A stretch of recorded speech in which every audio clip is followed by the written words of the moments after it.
বন্ধুরা, আজকে আমি একটা রেসিপি শেয়ার করব, যেটা হচ্ছে গরিব প্রো ম্যাক্স রেসিপি।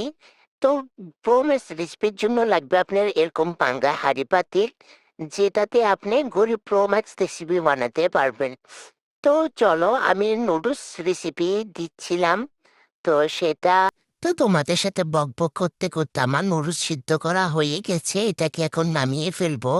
তো আমি একটা গরিব প্রমিস করিয়া দিয়ে তারপর নুডলসের সব উপকরণ দিয়ে দিয়েছি, সাথে 2টা ডিম দিয়েছি। ডিমের দাম তো কম, তাই 2টাই দিয়েছি। তো এবার নুডলসগুলা থপাটপ দিয়ে দিলাম, যাতে টপাটপ নাড়তে পারি। দেখেন, আমি টপাটপ নাড়তে নাড়তে নাড়তে নাড়তে একদম খিচুড়ির মতো করে ফেলবেন, দেখবেন নুডলসগুলা হয়ে গেছে। এবার স্বাদ বাড়ানোর জন্য আমি ম্যাগি মশলা দিয়ে দিয়েছি, এটা কিন্তু অবশ্যই দিতে হবে, তাহলে স্বামী স্ত্রীর মতো ভালোবাসা বাড়বে। তাহলে এবার আমার গরিব প্রোম্যাক্স রেসিপি হয়ে গেছে।